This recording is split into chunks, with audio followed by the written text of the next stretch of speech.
الحمد لله الواحد الأحد الفرد الصمد الذي لم يلد ولم يولد ولم يكن له كفوا أحد أحمده حمدا بلا أحد أشهد أن لا إله إلا الله وحده لا شريك له وأشهد أن محمدا عبده ورسوله اللهم صل على محمد وعلى آل محمد كما صليت على إبراهيم وعلى آل إبراهيم إنك حميد مجيد اللهم بارك على محمد وعلى آل محمد كما باركت على إبراهيم وعلى آل إبراهيم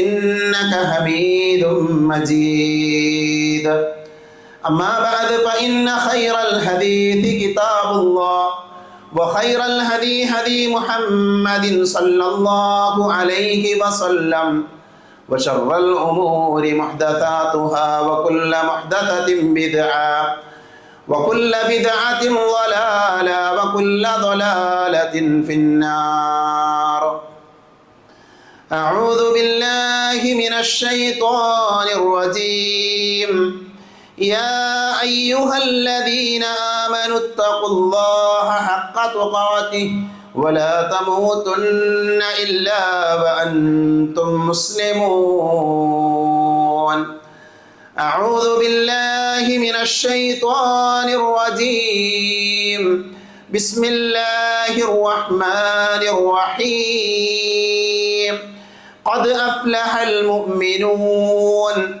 الذين هم في صلاتهم خاشعون والذين هم على صلواتهم يحافظون.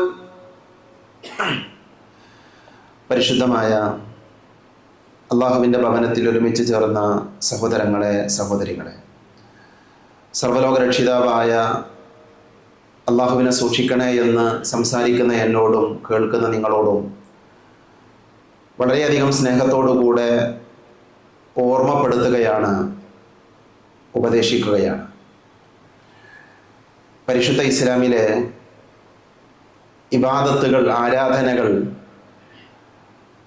മനുഷ്യ സമൂഹത്തെ പഠിപ്പിക്കാൻ വേണ്ടി ആകാശലോകത്ത് നിന്ന് ജിബ്രീൽ അലൈഹിസ്സലാം ഭൂമിയിലേക്ക് ഇറങ്ങി വന്ന് നബി സല്ലല്ലാഹു അലൈഹി വസല്ലമയെ പഠിപ്പിക്കുകയാണ് ചെയ്തിട്ടുള്ളത്. ഹജ്ജിനെ കുറിച്ച്, സകാത്തിനെ കുറിച്ച്, നോമ്പിനെ കുറിച്ച്, ഇസ്ലാമിൽ ഏതെല്ലാം ഇബാദത്തുകളുണ്ടോ, ആരാധനകളുണ്ടോ, ആ ആരാധനകൾ എല്ലാം പഠിപ്പിക്കപ്പെട്ടത് ഭൂമിയിൽ വെച്ചാണ്. ഉപരിലോകത്ത് നിന്ന് ജിബ്രീൽ അലൈഹിസ്സലാം ഭൂമിയിലേക്ക് ഇറങ്ങി വന്നാണ്. എന്നാൽ ഇസ്ലാമിലെ ഒരു ആരാധന, ഇസ്ലാമിലെ ഒരു ഇബാദത്ത് അല്ലാഹു സുബ്ഹാനഹു വ തആല നിർബന്ധമാക്കുന്നത് അല്ലെങ്കിൽ മനുഷ്യരെ പഠിപ്പിക്കുന്നത് ഉപരിലോകത്ത് വെച്ചാണ്. റസൂലുള്ളാഹി സ്വല്ലല്ലാഹു അലൈഹി വസല്ലമയെ ഭൂമിയിൽ നിന്ന് ആകാശലോകത്തേക്ക് കൊണ്ടുപോയി. പ്രവാചകൻ സല്ലല്ലാഹു അലൈഹി വസല്ലമയുടെ ഇസ്രാഇൻ്റെയും മിഅ്റാജിൻ്റെയും യാത്ര നമുക്കറിയാം. ആ യാത്രയിലാണ് പരിശുദ്ധ ഇസ്ലാമിലെ ഏറ്റവും പ്രാധാന്യമർഹിക്കുന്ന നമസ്കാരമാകുന്ന ഇബാദത്ത് അള്ളാഹു നിർബന്ധമാക്കിയത്. പണ്ഡിതന്മാർ ഇതിനെക്കുറിച്ച് പറയാറുള്ളത്, എല്ലാ ആരാധനകളും പഠിപ്പിക്കാൻ വേണ്ടി ജിബ്രീൽ ഭൂമിയിലേക്ക് വന്നു എങ്കിൽ നമസ്കാരം നിർബന്ധമാക്കാൻ വേണ്ടി, പഠിപ്പിക്കാൻ വേണ്ടി മുഹമ്മദ് നബി സല്ലല്ലാഹു അലൈഹി വസല്ലമയെ ഭൂമിയിൽ നിന്ന് ഉപരിലോകത്തേക്ക് അള്ളാഹു കൊണ്ടുപോയിട്ടുണ്ട് എങ്കിൽ അതാ കർമ്മത്തിൻ്റെ മഹത്വമാണ്, ആ ആരാധനയുടെ ശ്രേഷ്ഠതയാണ് എന്ന് പണ്ഡിതന്മാർ വിശദീകരിക്കാറുണ്ട്. അഥവാ ഇസ്ലാമിലെ ഏത് ഇബാദത്തുകൾ എടുത്തു നോക്കിയാലും ആ ഇബാദത്തുകളേക്കാൾ ഏറെ മഹത്വമുള്ള, പ്രത്യേകതയുള്ള, ശ്രേഷ്ഠതയുള്ള, ഗൗരവമേറിയ ഇബാദത്താണ് മുസ്ലിമായ മനുഷ്യൻ ഒരു ദിവസം 5 നേരം നമസ്കരിക്കണമെന്നുള്ളത്. എല്ലാ വിശ്വാസികളുടെ മേലും അല്ലാഹു സുബ്ഹാനഹു വ തആല നിർബന്ധമാക്കിയ കർമ്മമാണ് നമസ്കാരം. അതിൽ ഇളവ് നൽകപ്പെട്ടത് വളരെ ചുരുക്കം ആളുകൾക്കാണ്. പ്രായപൂർത്തിയെത്താത്ത ആളുകൾ, ഭ്രാന്തന്മാരായ ആളുകൾ, അവർക്ക് നമസ്കാരം നിർബന്ധമില്ല. അവർ പ്രായപൂർത്തി എത്തിയത് മുതൽ നമസ്കരിക്കണം. ഭ്രാന്തന്മാർ ഭ്രാന്ത് മാറിയത് മുതൽ നമസ്കാരം ആരംഭിക്കണം. ബാക്കിയുള്ള എല്ലാ മനുഷ്യന്മാരുടെയും ജീവിതത്തിൽ, അത് ആണാകട്ടെ പെണ്ണാകട്ടെ, അവർക്ക് നമസ്കാരം നിർബന്ധമാണ്. യാത്രക്കാരനാണോ നമസ്കരിക്കണം, രോഗിയാണോ നമസ്കരിക്കണം. ഏത് സന്ദർഭത്തിലും, യുദ്ധത്തിൽ ഏർപ്പെടുന്ന സമയത്ത് പോലും നമസ്കാരം ഒഴിവാക്കാൻ ഇസ്ലാം അനുവാദം നൽകിയിട്ടില്ല. നമസ്കാരം ഒഴിവാക്കാൻ ഏതെങ്കിലും വിധത്തിൽ ഒരു അനുവാദമുണ്ട് എങ്കിൽ, ഒരു ഇളവുണ്ട് എങ്കിൽ അത് യുദ്ധത്തിൻ്റെ സന്ദർഭത്തിലാകാമായിരുന്നു. പക്ഷേ ആ യുദ്ധത്തിൻ്റെ സമയത്ത് എങ്ങനെ നമസ്കരിക്കണം എന്നുപോലും മഹാനായ റസൂലുള്ളാഹി സ്വല്ലല്ലാഹു അലൈഹി വസല്ലമ നമ്മളെ പഠിപ്പിച്ചിട്ടുണ്ട്. ഈ സംഭവങ്ങളെല്ലാം, ഈ കാര്യങ്ങളെല്ലാം നമ്മെ ബോധ്യപ്പെടുത്തുന്നത് വിശ്വാസികളുടെ ജീവിതത്തിൽ ഒഴിച്ചുകൂടാൻ പറ്റാത്ത, ഒരു നിലക്കും ഒഴിവാക്കാൻ പാടില്ലാത്ത ഇബാദത്താണ് നമസ്കാരം എന്നുള്ളതാണ്. ഇസ്ലാമിൻ്റെ റുക്നുകളിൽപ്പെട്ട, ഇസ്ലാമിനെ നിലനിർത്തുന്ന തൂണുകളിൽപ്പെട്ട ഒരു തൂണാണ് യഥാർത്ഥത്തിൽ നമസ്കാരം എന്നുള്ളത്. ഒരാൾ കലിമ ചൊല്ലി വിശ്വാസം സ്വീകരിച്ചാൽ, ഒരാൾ മുസ്ലിമായാൽ തൊട്ടുടനെ അയാൾ ചെയ്യേണ്ട കർമ്മം ഏതാണ്? നമസ്കാരമാണ്. അതാരാകട്ടെ, ഒരാൾ ഇന്ന് ഇസ്ലാമിലേക്ക് വന്നു, അഷ്ഹദു അല്ലാ ഇലാഹ ഇല്ലല്ലാഹ് വ അഷ്ഹദു അന്ന മുഹമ്മദർ റസൂലുള്ളാഹ് എന്ന കലിമ ചൊല്ലി ഈ ജുമാഅയുടെ തൊട്ടു മുൻപ്, 1 മിനിറ്റ് മുമ്പ് ഒരാൾ ഇസ്ലാം സ്വീകരിച്ചാൽ അയാളുടെ മേൽ നമസ്കാരം നിർബന്ധമാണ്. നമസ്കാരം നിർബന്ധമാണ്. അയാൾ എങ്ങനെ നമസ്കരിക്കണം അത് പഠിപ്പിക്കപ്പെട്ടിട്ടുണ്ട്. അയാൾക്ക് ഫാത്തിഹ സൂറത്ത് അറിയില്ല, അയാൾക്ക് നമസ്കാരത്തിലെ ദിക്റുകൾ അറിയില്ല, അയാൾക്ക് നമസ്കാരത്തിലെ പ്രാർത്ഥനകളും അതിൻ്റെ കൈഫിയത്തും അറിയില്ല. അയാൾ പോലും നമസ്കരിക്കണമെന്നാണ്. അയാൾ സുബ്ഹാനല്ലാഹ് അതുപോലെയുള്ള ദിക്റുകൾ ചൊല്ലി അയാൾക്കറിയാവുന്ന വാചകങ്ങൾ പറഞ്ഞ്, അല്ലെങ്കിൽ ഇസ്ലാമിനെ കുറിച്ച് പറഞ്ഞു കൊടുത്തയാൾ ആ ദിക്റുകൾ പഠിപ്പിച്ചു കൊടുത്തിട്ടെങ്കിലും അയാൾ നമസ്കരിക്കണമെന്നാണ് പ്രവാചകൻ സല്ലല്ലാഹു അലൈഹി വസല്ലമ നമ്മളെ പഠിപ്പിച്ചത്. ഇതിനേക്കാൾ വലിയ ഒരു തെളിവ് എന്തിനാണ് നമ്മൾ അന്വേഷിക്കുന്നത്? നമസ്കാരം ഗൗരവമുള്ളതാണ്, നമസ്കാരത്തിന് പ്രത്യേകതയുണ്ട് എന്ന് വിശദീകരിക്കുന്ന ധാരാളം ഹദീത്തുകളൊന്നും കേൾക്കേണ്ട ആളുകളല്ല നമ്മൾ. നമുക്കറിയാം മുസ്ലിമാണോ എങ്കിൽ അയാൾ നമസ്കരിക്കണം. പക്ഷെ ഇന്നത്തെ സമുദായം, മുസ്ലിങ്ങളായ ആളുകൾ നമസ്കാരത്തിന്റെ വിഷയത്തിൽ എവിടെയാണ് എന്ന് ഗൗരവമായി ആലോചിക്കേണ്ട ഒരു കാലഘട്ടമാണ് ഈ കാലഘട്ടം. അതുകൊണ്ട് തന്നെ ഇന്നത്തെ ഖുത്ബയിൽ ഏതാനും ചില കാര്യങ്ങൾ നമസ്കാരവുമായി ബന്ധപ്പെട്ട ചില ഓർമ്മപ്പെടുത്തലുകളാണ്. നമസ്കാരത്തെക്കുറിച്ച് പണ്ഡിതന്മാർ പറയാറുള്ളത് സ്വല എന്ന് പറഞ്ഞാൽ, നമസ്കാരം എന്ന് പറഞ്ഞാൽ ലുഗത്തൽ ഭാഷയിൽ അദ്ദുആ എന്നാണ് അർത്ഥം. ദുആ എന്ന പദം നമുക്കറിയാം, പ്രാർത്ഥന എന്നാണ്. പ്രാർത്ഥന, സ്വലാത്ത് എന്ന പദത്തിന്റെ അർത്ഥം പ്രാർത്ഥന എന്നാണ്. എന്നാൽ ഇവിടെ മതപരമായി കൊണ്ട് സ്വലാത്ത് എന്നതുകൊണ്ട് ഉദ്ദേശിക്കുന്ന എന്താണ്? മഹാന്മാരായ പണ്ഡിതന്മാർ പറഞ്ഞു,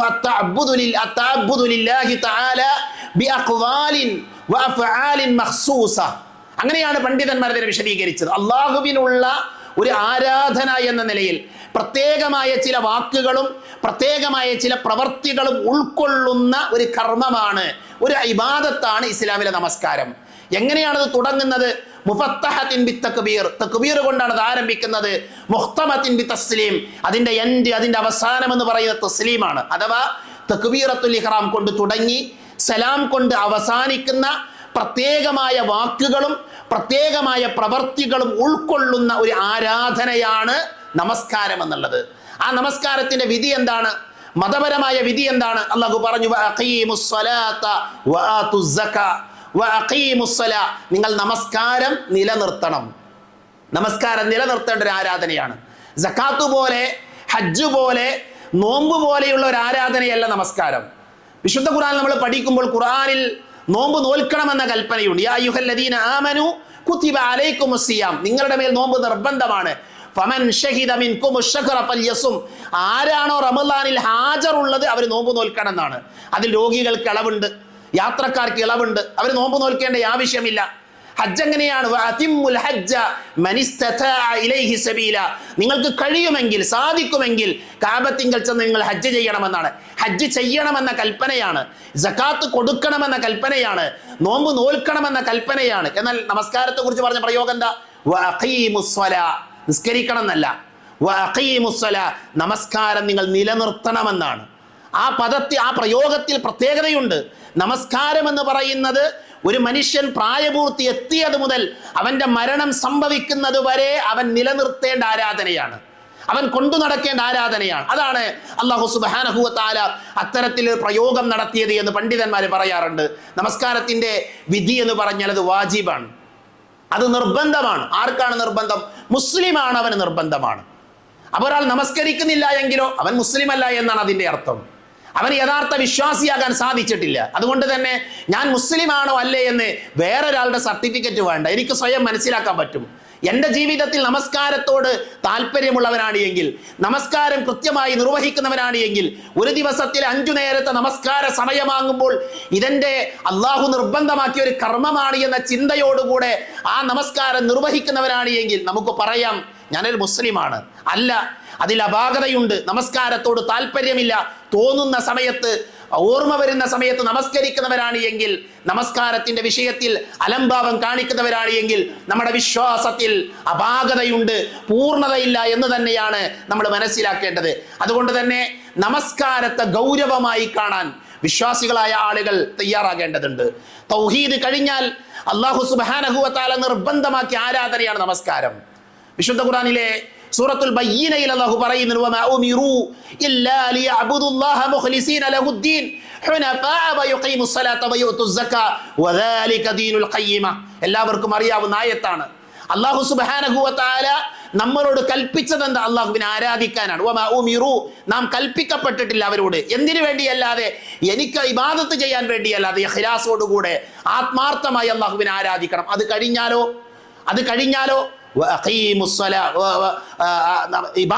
അള്ളാഹുവിനെ ആരാധിക്കുക എന്ന തൗഹീദ് കഴിഞ്ഞാൽ അവൻ നമസ്കാരം എന്ത് ചെയ്യണം? നിലനിർത്തണം. അപ്പൊ നോക്കൂ, നിങ്ങൾ തൗഹീദ് കഴിഞ്ഞാൽ വിശ്വാസം ശരിയായ ഒരാൾ ഉടനെ നിർവഹിക്കേണ്ട ആരാധന അതേതാ? നമസ്കാരമാണ്. എന്തുകൊണ്ടാണത്?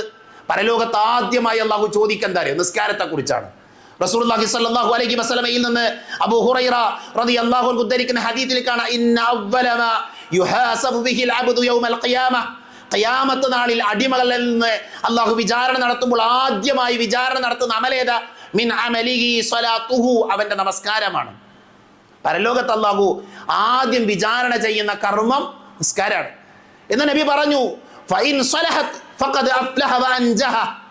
ആ നമസ്കാരത്തിന്റെ വിഷയത്തിലുള്ള ചോദ്യങ്ങൾ വരുമ്പോൾ, വിചാരണയുണ്ടാകുമ്പോൾ അതിൽ രക്ഷപ്പെട്ടവൻ, അത് ശരിയാക്കിയവൻ, നമസ്കാരം നിർവഹിച്ചവൻ, ഫഖദ് അഫ്ലഹ വഅൻജഹ, അവൻ വിജയിച്ചു, അവൻ രക്ഷപ്പെട്ടു. ഇതാണ് അല്ലാഹു നാളെ ആദ്യം ചോദിക്കുന്ന കർമ്മ നിസ്കാരമാണ്. അത് ശരിയാണോ എങ്കിൽ അവൻ രക്ഷപ്പെട്ടു. വൈൻ ഫസദത്, ആ നമസ്കാരത്തിന്റെ വിഷയത്തിൽ അവൻ അലംഭാവം കാണിച്ചവനാണ്, മടി കാണിച്ചവനാണ്, ശ്രദ്ധ കാണിക്കാത്തവനാണ്, അങ്ങനെയാണെങ്കിലോ ഫഖദ് ഖാബ വഖസിറ, അവൻ നഷ്ടകാരിയായി, അവന് പ്രയാസപ്പെട്ടു എന്നാണ് പ്രവാചകൻ സല്ലല്ലാഹു അലൈഹി വസല്ലമ നമ്മളെ പഠിപ്പിച്ചിട്ടുള്ളത്. അപ്പൊ നോക്കൂ നിങ്ങൾ, നമ്മൾ നിർവഹിക്കുന്ന നമസ്കാരം അതാണ് പരലോകത്ത് അല്ലാഹു സുബ്ഹാനഹു വ തആല ആദ്യമായി വിചാരണ ചെയ്യുക. അതുകൊണ്ടാണ് നബി സല്ലല്ലാഹു അലൈഹി വസല്ലമ മരിക്കാൻ പോണ സമയം, നബി മരിക്കണം, റസൂലുള്ളാഹി സ്വല്ലല്ലാഹു അലൈഹി വസല്ലമയുടെ മരണസമയം, പ്രവാചകന്റെ വഫാത്ത് എന്ന് പറഞ്ഞാൽ വിശ്വാസികളെ സംബന്ധിച്ചിടത്തോളം വൈകാരികമായ രംഗമാണ്. ആ വൈകാരികമായ രംഗങ്ങൾ വായിച്ചു പോകുമ്പോൾ റസൂലുള്ളാഹി മരിക്കുന്നതിന്റെ തൊട്ടു നിമിഷം മുമ്പ്, പ്രവാചക തിരുമേനി മരണത്തോടടുക്കുന്ന സമയത്ത് ആയിഷ ഉമ്മയുണ്ട് അവിടെ, പ്രവാചകന്റെ ഭാര്യയുണ്ട് അവിടെ. ആ സമയത്ത് പ്രവാചകൻ സല്ലല്ലാഹു അലൈഹി വസല്ലം എന്തോ പറയുന്നുണ്ട്. നബി പറയുന്നത് ആയിഷ ഉമ്മക്ക് കേൾക്കാൻ പറ്റുന്നില്ല. കാരണം നബി അങ്ങേയറ്റം പ്രയാസത്തിലാണ്. ഹദീസിൽ കാണാം, ആയിഷ ഉമ്മ നബിയുടെ ചുണ്ടിനോട് തന്റെ കാത് കൂർപ്പിച്ചു വെച്ചു, നബിയുടെ ചുണ്ടിന്റെ സമീപത്തേക്ക് തന്റെ ചെവി കൊണ്ടുപോയി വെച്ചു. അപ്പൊ നബി സല്ലല്ലാഹു അലൈഹി വസല്ലമ പറയുന്ന വാചകം എന്താണെന്നറിയോ? അസ്സലാ അസ്സലാ അസ്സലാ, നമസ്കാരം നമസ്കാരം നമസ്കാരം. പ്രവാചകൻ ഓർമ്മപ്പെടുത്തണം, മരിക്കണ സമയമാണ്. അപ്പോൾ പോലും റസൂലുള്ളാഹി നമുക്ക് നൽകിയ വസിയത്താണ്, നിസ്കാരം നിങ്ങൾ ഉപേക്ഷിക്കരുത്, നമസ്കാരം നിങ്ങൾ കൊണ്ടു നടക്കണം. നോക്കൂ നിങ്ങൾ, എത്രമാത്രം പ്രാധാന്യമുള്ള വിഷയ. റസൂലുള്ളാഹി മരിക്കുന്നതിന്റെ 3 ദിവസം മുമ്പ്, പ്രവാചകൻ സല്ലല്ലാഹു അലൈഹി വസല്ലം മരിക്കുന്നതിന്റെ 3 ദിവസം മുമ്പ് പള്ളിയിൽ നിന്ന് ബാങ്ക് കേട്ടു, നമസ്കാരത്തിന് വിളിച്ചു. അപ്പൊ നബി പറഞ്ഞു പള്ളിയിൽ പോണം. നിസ്കരിക്കാൻ പോണ പള്ളിയിലേക്ക് വുദു ചെയ്യാൻ വെള്ളം കൊണ്ടുവരാൻ പറഞ്ഞു. ആയിഷമ്മ വെള്ളം കൊണ്ടുവന്ന് കൊടുത്തു. അല്ലാഹുവിന്റെ റസൂൽ വുദു ചെയ്യാൻ ആരംഭിച്ചു. പ്രവാചകൻ സല്ലല്ലാഹു അലൈഹി വസല്ലം ബോധം കെട്ട് താഴെ വീണു. റസൂലുള്ളാഹി സ്വല്ലല്ലാഹു അലൈഹി വസല്ലം ബോധം തിരിച്ചു കിട്ടിയപ്പോൾ നബിയുടെ ചോദ്യമുണ്ട്, അസ്വല്ലന്നാസ അലീഷ, ജനങ്ങൾ ഇശാ നിസ്കരിച്ചോ? ബാങ്ക് കൊടുത്തിരുന്നല്ലോ, ജനങ്ങൾ ഇശാ നമസ്കരിച്ചോ? ആയിഷമ്മ പറഞ്ഞില്ല, ഇല്ല നബിയെ, അവർ നിങ്ങളെ കാത്തിരിക്കണം. അവർ നിസ്കരിച്ചിട്ടില്ല, അവർ നിങ്ങളെ കാത്തിരിക്കണം. നബി പറഞ്ഞു വെള്ളം കൊണ്ടുവരാൻ. വീണ്ടും പ്രവാചകൻ വുദു ചെയ്തു. വുദു ചെയ്യുന്നതിനിടയിൽ വീണ്ടും ബോധം നഷ്ടമായി. ബോധം തിരിച്ചു കിട്ടിയ ഉടനെ ചോദ്യം ആവർത്തിച്ചു, അസ്വല്ലന്നാസ അലീഷ. ആയിഷമ്മ മറുപടി പറഞ്ഞില്ല, ഇല്ല നബിയെ, അവർ നിങ്ങളെ കാത്തിരിക്കണം. 3 തവണ ഇത് സംഭവിച്ചു. 3 തവണ. 4ാമത്തെ തവണ നബി സല്ലല്ലാഹു അലൈഹി വസല്ലം മനസ്സിലായി, എനിക്ക് പള്ളിയിൽ പോകാൻ പറ്റൂല, ജനങ്ങൾക്ക് ഇമാമായി നമസ്കരിക്കാൻ കഴിയില്ല. അവിടെയാണ് പ്രവാചകൻ പറയുന്നത്, അബൂബക്കറിനോട് പറയൂ ജനങ്ങൾക്ക് ഇമാമായി നിസ്കരിക്കാൻ. അങ്ങനെയാണ് പ്രവാചകൻ സല്ലല്ലാഹു അലൈഹി വസല്ലമയുള്ള കാലഘട്ടത്തിൽ പ്രവാചകന്റെ മിമ്പറിൽ പ്രവാചകൻ ഇമാമ് നിൽക്കുന്ന സ്ഥാനത്ത് അബൂബക്കർ റളിയല്ലാഹു അൻഹു ഇമാമാകുന്നത്. പിൽക്കാലഘട്ടത്തിൽ അബൂബക്കർ തന്നെ ഖലീഫയാക്കാനുള്ള ഒരു കാരണം അതായിരുന്നു. നോക്കൂ നിങ്ങൾ, മരിക്കുന്നതിന്റെ 3 ദിവസം മുമ്പ് വരെ നമസ്കാരത്തിന്റെ ഗൗരവം പ്രവാചകൻ സല്ലല്ലാഹു അലൈഹി വസല്ലമ നമ്മളെ പഠിപ്പിക്കണം. നമ്മൾ ആ ഗൗരവം കാണിക്കുന്നുണ്ടോ എന്ന് ആലോചിക്കണം. ആ പ്രത്യേകത, ആ ശ്രേഷ്ഠത ഉൾക്കൊള്ളാൻ നമുക്ക് പറ്റിയിട്ടുണ്ടോ എന്ന് നമ്മൾ ഓരോരുത്തരും ചിന്തിക്കേണ്ടതുണ്ട്. പ്രവാചകൻ പറഞ്ഞു, എനിക്ക് ദുനിയാവിൽ ഏറ്റവും ഇഷ്ടമുള്ള കാര്യം സ്ത്രീകളാണ്. സ്ത്രീകൾ എന്ന് പറഞ്ഞാൽ ഭാര്യമാരാണ്.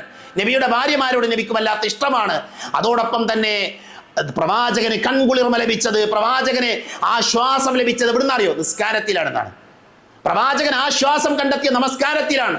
ഈ പള്ളിയിലിരിക്കുന്ന സംസാരിക്കുന്ന ഞാനടക്കം നമ്മളിൽ എത്ര പേർക്ക് പറയാൻ പറ്റും, നമസ്കാരം എനിക്ക് കൺകുളിർമയാണ്, നമസ്കാരം എനിക്ക് ആശ്വാസമാണ് എന്ന് നമ്മളിൽ ആർക്കാ പറയാൻ പറ്റും സഹോദരങ്ങളെ? റസൂലുള്ളാഹി സ്വല്ലല്ലാഹി അലൈഹി വസല്ലമ അങ്ങേയറ്റം പ്രയാസപ്പെട്ട സമയത്ത് അള്ളാഹു പറയുന്നു, നബിയെ, നിങ്ങളെ ഞാൻ കൈവിട്ടിട്ടില്ല, നിങ്ങളെ ഞാൻ പ്രയാസപ്പെടുത്തിയിട്ടില്ല, നിങ്ങളുടെ ദുഃഖം ഞാൻ മനസ്സിലാക്കുന്നുണ്ട്. നിങ്ങളുടെ ദുഃഖം മാറാനുള്ള വഴി എന്താണ് എന്നറിയോ? നിങ്ങൾ നിസ്കരിച്ചോളൂ, നിങ്ങൾ സുജൂദ് ചെയ്തോളൂ. പ്രവാചകൻ സല്ലല്ലാഹു അലൈഹി വസല്ലമയെ നാട്ടിൽ നിന്ന് പുറത്താക്കിയപ്പോൾ, പ്രവാചകനെ കല്ലെറിഞ്ഞപ്പോൾ, പ്രവാചകന്റെ മുട്ടിൻകാല് പൊട്ടിയപ്പോൾ, പ്രവാചകൻ സല്ലല്ലാഹു അലൈഹി വസല്ലമയുടെ മുഖത്തേക്ക് കാർക്കിച്ചു തുപ്പിയപ്പോൾ, പ്രവാചകനെ പീഡിപ്പിച്ചപ്പോൾ, പ്രവാചകനെ ബഹിഷ്കരിച്ചപ്പോൾ നബി സല്ലല്ലാഹു അലൈഹി വസല്ലമക്ക് ആശ്വാസത്തിന്റെ വഴിയായി അള്ളാഹു പറഞ്ഞു കൊടുക്കുന്ന നമസ്കാരമാണ്, സുജൂദ് ചെയ്യാനാണ്. നിസ്കാരം എന്ന് പറഞ്ഞാൽ ആസ്വാദനമാണ്, നമസ്കാരം എന്ന് പറഞ്ഞാൽ ആനന്ദമാണ്. അതാണ് പ്രവാചകൻ സല്ലല്ലാഹു അലൈഹി വസല്ലമ നമ്മളെ പഠിപ്പിച്ചത്. അതുകൊണ്ട് സഹോദരങ്ങളെ, നിസ്കാരത്തെ നമുക്ക് ആസ്വദിക്കാൻ പറ്റണം. നമസ്കാരം എന്ന് പറയുന്ന ഒരു ആനന്ദമായി മനസ്സിലാക്കാൻ പറ്റണം. നമ്മൾ കടമ തീർക്കാനുള്ള വ്യഗ്രതയിലാണ് നമ്മൾ. ഞാൻ ആരെയും കുറ്റപ്പെടുത്തുന്നതല്ല, മറിച്ച് അതിന്റെ ആത്മാവ് ഉൾക്കൊണ്ടുകൊണ്ട് നമസ്കരിക്കാൻ നമുക്ക് പറ്റണം. റസൂലുള്ളാഹി സ്വല്ലല്ലാഹു അലൈഹി വസല്ലമ പറഞ്ഞു, മിഫ്താഹുൽ ജന്ന അസ്സലാ, മിഫ്താഹുൽ ജന്ന അസ്സലാ വ മിഫ്താഹുസ് സ്വലാത്തി അൽ വുദു. സ്വർഗത്തിന്റെ താക്കോൽ എന്ന് പറഞ്ഞാൽ അത് നിസ്കാരമാണെന്നാണ്. സ്വർഗത്തിന്റെ താക്കോൽ, സ്വർഗത്തിൽ കിടക്കണം. വിശ്വാസമുള്ളയാള് സ്വർഗത്തിൽ കിടക്കണമെങ്കിൽ അവന് നിസ്കാരം ഉണ്ടാവണം. അതേപോലെ തന്നെ ആ നമസ്കാരം ശരിയാകണമെങ്കിൽ എന്തു വേണം? വുദു ഉണ്ടാകണമെന്ന് മഹാനായ റസൂലുള്ളാഹി സ്വല്ലല്ലാഹു അലൈഹി വസല്ലമ പറഞ്ഞു. മറ്റൊരു ഹദീസിൽ കാണാം, ലയ്യലിജന്നാറ അഹദുൻ സല്ല ഖബല തുലൂഇ ശംസി വ ഖബല ഗുറൂബിഹാ. ഹദീസിന്റെ പ്രയോഗം എന്തറിയോ?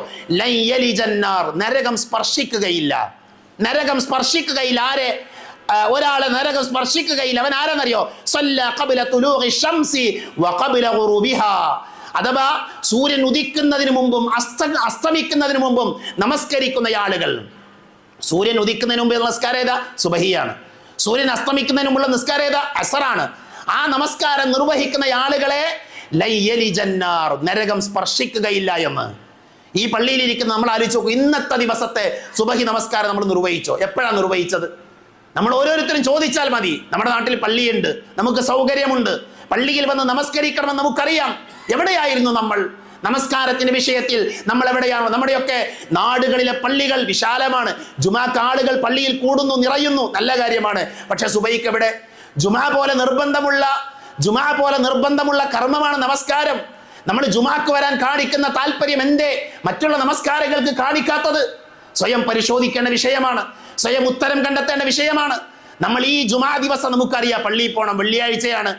എന്തേ ആ ചിന്ത നമുക്ക് ബാങ്ക് കൊടുക്കുമ്പോൾ വരാത്തത്? ജോലിയുള്ള ആളുകൾ ഉണ്ടാകും, എല്ലാ ഭക്തിനും പ്രയാസങ്ങളുള്ള ആൾക്കാരുണ്ടാകും. ഞാൻ അവരെ കുറ്റപ്പെടുത്തി പറയുന്നല്ല. എന്നാൽ ഒരു കാരണവുമില്ലാതെ നമസ്കാരത്തെ അവഗണിക്കുന്ന മനുഷ്യന്മാരുണ്ട് വിശ്വാസികളുടെ കൂട്ടത്തിൽ. അത് ഗൗരവമുള്ള വിഷയമാണ്. അത് ഗൗരവത്തോടുകൂടെ നമ്മൾ കാണേണ്ട വിഷയമാണ്. പ്രവാചകൻ സല്ലല്ലാഹു അലൈഹി വസല്ലമ നമ്മളെ പഠിപ്പിക്കുന്ന ഒരു കാര്യമുണ്ട്. നരകവാസികളോടുള്ള ചോദ്യമുണ്ട്. നിങ്ങൾ എന്തേ നരകത്തിൽ കിടക്കാൻ കാരണം? നിങ്ങൾ എന്തുകൊണ്ട് നരകത്തിൽ കടന്നു? ആ സമയത്ത് മുജ്രിമുകളായ ആ നരകത്തിൽ കിടക്കുന്ന ആളുകൾ പറഞ്ഞ വാചകം എന്താ അറിയോ? ഖാലു ലം നകു മിനൽ മുസല്ലി, ഞങ്ങൾ നിസ്കാരക്കാരുടെ കൂട്ടത്തിലായിരുന്നില്ല എന്നുള്ള. നരകത്തിൽ കടന്ന മുജ്രിമുകളായ ആളുകൾ, നരകത്തിൽ കടന്ന ആൾക്കാരുടെ മറുപടി എന്താ? ഞങ്ങൾ നരകത്തിൽ കടക്കാനുള്ള കാരണം നിസ്കരിക്കുന്ന ആൾക്കാരായിരുന്നില്ല. നമ്മളെ പണി എന്താ? നമ്മൾ എന്തിനാ പ്രവർത്തിക്കുന്നത്? നമ്മൾ എന്തിനാ ജീവിക്കുന്നത്? സ്വർഗത്തിൽ കടക്കണം, നരകത്തിന് മോചനം ലഭിക്കണം. പ്രിയപ്പെട്ടവരെ, അതിനുള്ള വഴി എന്താ? നമ്മുടെ വിശ്വാസം ശരിയാണ്. നമ്മൾ അല്ലാഹു അല്ലാത്തവരെ വിളിച്ച് പ്രാർത്ഥിക്കുന്നവരല്ല, നമ്മൾ തൗഹീദുള്ള ആളുകളാണ്. ശരി, എങ്കിൽ നമ്മൾ എന്ത് വേണം? നിസ്കാരത്തെ ഗൗരവമായി കാണാൻ നമുക്ക് സാധിക്കണം. പ്രവാചകൻ സല്ലല്ലാഹു അലൈഹി വസല്ലമ പറഞ്ഞു, ബൈനർ റജുലി ഇന്ന ബൈനർ റജുലി വബൈന ശിർകി വൽ കുഫ്രി തർക്കുസ് സലാം. ഗൗരവമായി കേട്ടോളൂ. ഒരു മനുഷ്യൻ അവൻ വിശ്വാസിയാണോ അവിശ്വാസിയാണോ എന്ന് വേർതിരിക്കുന്ന ഇബാദത്ത് എന്താ അറിയോ? നിസ്കാരാണ്. നിസ്കാരാണ്. ഒരുത്തന്റെ കുഫറും വിശ്വാസവും വേർതിരിക്കുന്ന കാര്യം എന്താ? നമസ്കാരമാണ്. നിസ്കരിക്കാത്തവൻ കാഫിറാണ് എന്ന് എന്റെ വാചകല്ല, റസൂലുള്ളാഹി സ്വല്ലല്ലാഹു അലൈഹി വസല്ലമ നമ്മളെ പഠിപ്പിച്ച വാചകാണ്. വെള്ളിയാഴ്ച മാത്രം പള്ളിയിൽ വരുന്ന മനുഷ്യന്മാരുണ്ട് അല്ലെ, ജുമാക്ക് മാത്രം പള്ളിയിൽ വരുന്ന ആൾക്കാര്, നിസ്കാരത്തെ ഗൗരവമായി കാണാത്ത ആളുകള്. നോക്കൂ നിങ്ങൾ, എത്രയോ സഹോദരികൾ, ചില സഹോദരികളുടെയൊക്കെ മെസ്സേജുകൾ കാണാം. ചോദ്യം എന്താ? എന്റെ ഭർത്താവ് നിസ്കരിക്കണില്ല, എനിക്ക് അദ്ദേഹത്തിന്റെ കൂടെ ജീവിക്കാൻ പറ്റുമെന്ന്. എന്താ ചോദ്യം? എന്റെ ഭർത്താവ് സ്ഥിരമായി നിസ്കരിക്കുന്നില്ല, എനിക്ക് അദ്ദേഹത്തിന്റെ കൂടെ ജീവിക്കാൻ പറ്റും. എന്താ നമുക്ക് മറുപടി പറയാൻ പറ്റുക? അയാളെ മുസ്ലിം എന്ന് പറയാൻ പറ്റുമോ? നമസ്കരിക്കാത്ത ഒരാൾ എങ്ങനെ മുസ്ലിം ആകുന്നത്? നമസ്കരിക്കാത്ത ഒരാളെ ആരോഗ്യമുണ്ടായിട്ട്, കഴിവുണ്ടായിട്ട്, ശേഷിയുണ്ടായിട്ട്, ബോധമുണ്ടായിട്ട് നമസ്കരിക്കാത്തവനാണ് എങ്കിൽ പിന്നെ എങ്ങനെ അയാളെ ഭർത്താവായി പരിഗണിക്കാൻ പറ്റുക? പെണ്ണുങ്ങളുടെ കൂട്ടത്തിൽ, സ്ത്രീകളുടെ കൂട്ടത്തിൽ നിസ്കരിക്കാത്ത ആൾക്കാരുണ്ട്. ആരാധനകളില്ലാത്തതിന്റെ പേരിൽ ത്വലാഖ് ചൊല്ലപ്പെട്ട സ്ത്രീകൾ വർത്തമാന കാലഘട്ടത്തിലുണ്ട്. മതബോധമുള്ള ധാർമ്മികതയുള്ള പുരുഷന്മാരെ ഭാര്യയായി കടന്നു വന്ന പെൺകുട്ടി നിസ്കരിക്കണില്ല, നിസ്കാരത്തെ ഗൗരവമായി കാണുന്നില്ല. അതുകൊണ്ട് തന്നെ ഒരു മുസ്ലിമായ ഒരു നല്ല കുടുംബാന്തരീക്ഷം അവർക്കിടയിൽ ഉണ്ടാകില്ല എന്ന് മനസ്സിലാക്കി ഉപദേശിച്ചിട്ട് മാറാഞ്ഞിട്ട് ത്വലാഖ് ചൊല്ലപ്പെട്ട സ്ത്രീകളുണ്ട്. എന്തുകൊണ്ട്? നിസ്കാരമില്ലാത്തതിന്റെ പേരിലാണ്. അതുകൊണ്ട് തന്നെ നമസ്കാരത്തെ നമ്മൾ ഗൗരവമായി കാണണം. മഹാനായ ഉമർ ഇബ്നു ഖത്താബ് റളിയല്ലാഹു അൻഹു എവിടുന്ന് അദ്ദേഹത്തിന് കുത്തേൽക്കുന്നത്? നിസ്കരിക്കായിരുന്നു അദ്ദേഹം അല്ലെ. സുബഹി നമസ്കാരത്തിന് നേതൃത്വം നൽകുന്ന സമയത്താണ് അബൂ ലുഅ്ലുഅത്ത് എന്ന് പറയുന്ന വ്യക്തി അദ്ദേഹത്തെ കുത്തുന്നത്.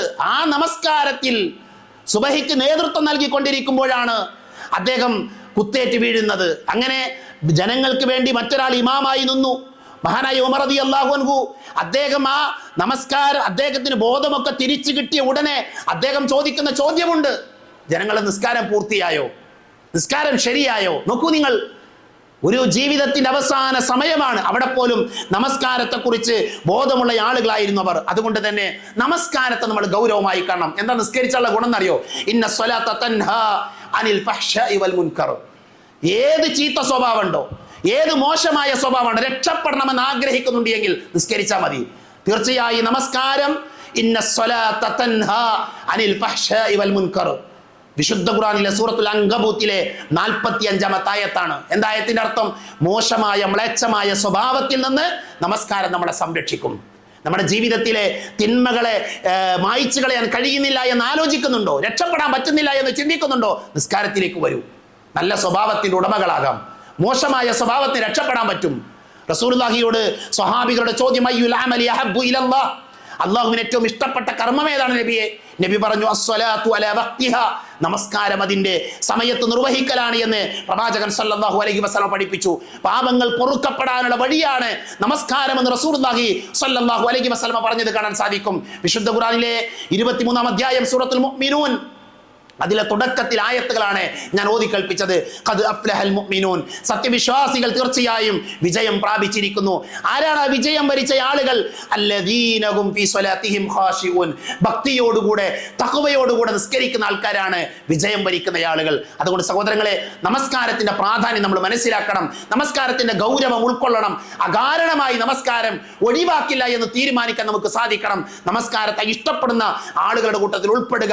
ഭക്തിയില്ലാത്തതാണ് പല ആളുകളുടെയും പ്രശ്നം. നമസ്കാരത്തിൽ ഭക്തി ലഭിക്കുന്നില്ല, തഖ്വ ലഭിക്കുന്നില്ല, സൂക്ഷ്മത ലഭിക്കുന്നില്ല. ഇൻഷാ അല്ലാഹ് അടുത്ത ഖുത്ബയിൽ നമസ്കാരം ഭക്തിയുള്ളതാക്കാനുള്ള വഴികൾ പ്രവാചകൻ സല്ലല്ലാഹു അലൈഹി വസല്ലമയിൽ നിന്ന് പണ്ഡിതന്മാർ നമ്മളെ പഠിപ്പിച്ചിട്ടുണ്ട്. ആ കാര്യം നമുക്ക് വിശദീകരിക്കാം. നമസ്കാരം നിർവഹിക്കുന്ന, നമസ്കാരത്തെ സ്നേഹിക്കുന്ന, ആ ഇബാദത്തിലൂടെ മനസ്സമാധാനവും കൺകുളിർമയും കണ്ടെത്തുന്ന നല്ല വിശ്വാസികളുടെ കൂട്ടത്തിൽ അല്ലാഹു എന്നെയും നിങ്ങളെയും ഉൾപ്പെടുത്തി അനുഗ്രഹിക്കുമാറാകട്ടെ.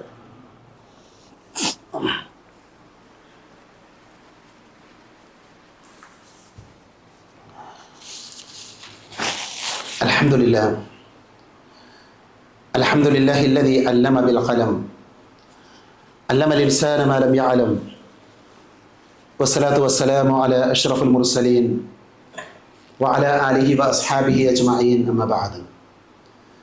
ഇസ്ലാമിലെ ഏറെ പ്രാധാന്യമർഹിക്കുന്ന നമസ്കാരത്തെക്കുറിച്ചാണ് ഒന്നാമത്തെ ഖുതുബയിൽ നമ്മൾ കേട്ട് കഴിഞ്ഞത്. നമസ്കാരം നിർബന്ധമാണ് എന്ന് നമുക്കെല്ലാവർക്കും അറിയാം. നമസ്കാരം തോന്നുന്ന സമയത്ത് നിർവഹിക്കാൻ പാടില്ല. നമസ്കാരത്തിൻ്റെ സമയമായി എന്നറിയിക്കാൻ വേണ്ടി റസൂലുള്ളാഹി സ്വല്ലല്ലാഹു അലൈഹി വസല്ലമ നിർദ്ദേശിച്ച കാര്യമാണ് ബാങ്ക് വിളിക്കുക എന്നുള്ളത്. നമ്മളെല്ലാവരും ബാങ്ക് വിളി കേട്ട ആളുകളാണ്. നമ്മുടെ നാട്ടിലെ പള്ളികളിൽ നിന്ന് നിരന്തരം ബാങ്ക് വിളി കേൾക്കുന്ന ആൾക്കാരാണ്. ബാങ്ക് വിളിച്ച എത്ര ആളുകൾ ഈ കൂട്ടത്തിലുണ്ട് എന്ന് ചോദിച്ചാൽ വളരെ കുറവായിരിക്കും. ജീവിതത്തിൽ ഒരിക്കൽ പോലും നമ്മുടെയൊക്കെ പള്ളിയിൽ നിന്ന് ബാങ്ക് വിളിക്കാൻ നമ്മൾ ശ്രദ്ധിച്ചിട്ടുണ്ടാവില്ല. ബാങ്ക് വിളിച്ച ആളുകൾ ഉണ്ടാകും പള്ളിയിൽ. അപ്പോൾ നമ്മൾ ബാങ്ക് വിളിക്കുന്ന ആളുകൾ കൂടെ ആകണം. ബാങ്ക് വിളിക്കുക എന്നുള്ളത് വലിയ പുണ്യമുള്ള കാര്യമാണ്. റസൂലുള്ളാഹി സ്വല്ലല്ലാഹു അലൈഹി വസല്ലം പറഞ്ഞു തന്നെ റസൂലുള്ളാഹി സ്വല്ലല്ലാഹു അലൈഹി വസല്ലം ലൗ യഅലമുൻ നാസു മാ ഫിൻ നിദാഇ വസ്സഫിൽ അവ്വൽ, ജനങ്ങളെങ്ങാനും മനസ്സിലാക്കിയിരുന്നെങ്കിൽ, ജനങ്ങളെങ്ങാനും അറിഞ്ഞിരുന്നെങ്കിൽ, എന്ത് ബാങ്ക് വിളിയുടെയും ഒന്നാമത്തെ സ്വഫിൻ്റെയും മഹത്വം അവർ മനസ്സിലാക്കിയിരുന്നുവെങ്കിൽ ആ രണ്ട് കാര്യങ്ങൾ ചെയ്യാൻ വേണ്ടി അവർ മത്സരിക്കും.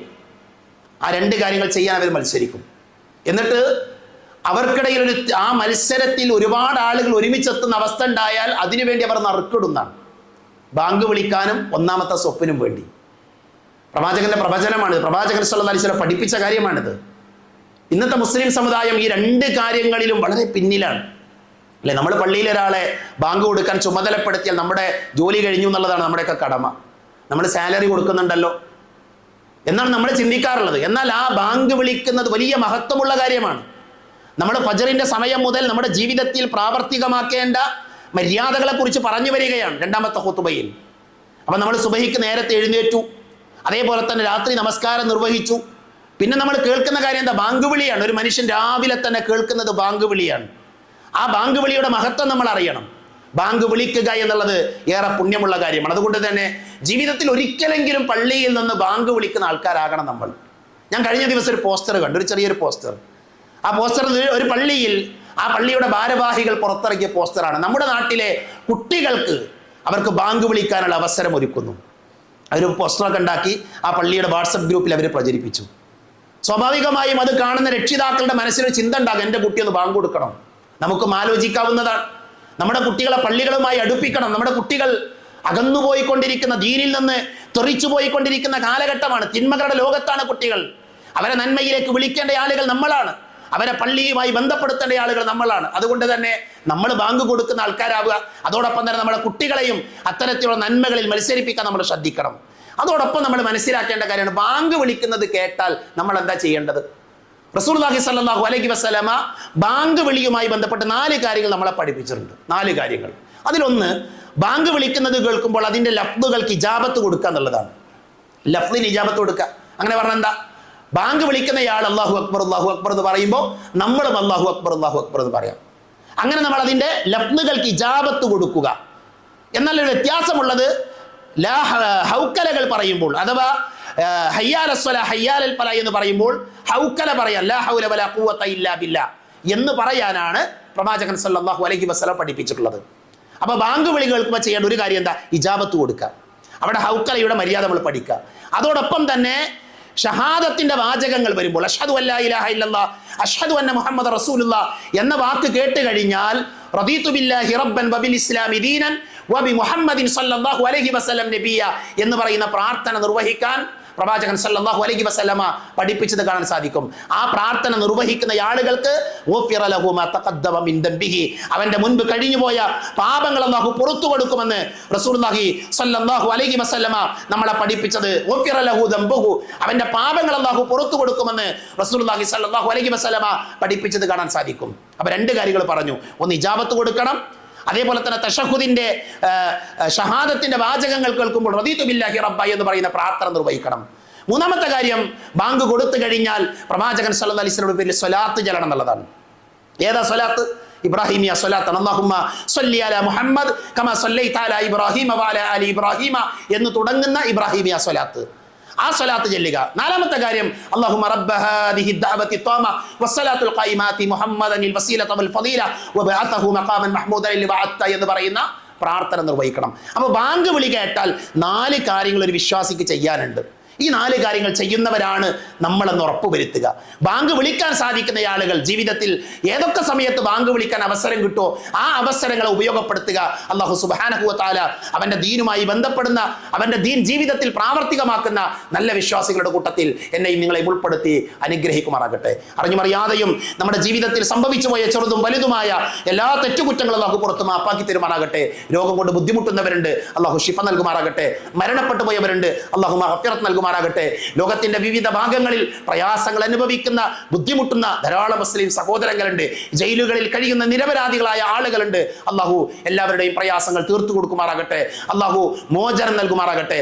അല്ലാഹുമ്മ ഗഫിർ ലിൽ മുഅ്മിനീന വൽ മുഅ്മിനാത്ത് വൽ മുസ്ലിമീന വൽ മുസ്ലിമാത്ത് അൽഅഹ്യാഇ മിൻഹും വൽ അംവാത്ത് അല്ലാഹുമ്മ അജിർനാ മിനൻ നാർ അല്ലാഹുമ്മ അജിർനാ മിനൻ നാർ അല്ലാഹുമ്മ അജിർനാ മിനൻ നാർ റബ്ബനാ ആതിനാ ഫിദ് ദുനിയ ഹസന വഫിൽ ആഖിറതി ഹസനതൻ വഖിനാ അദാബൻ നാർ ആമീൻ ആമീൻ ബിറഹ്മതിക യാ അർഹമർ റഹീമീൻ വആഖിറു ദഅവാനാ അനിൽ ഹംദുലില്ലാഹി റബ്ബിൽ ആലമീൻ.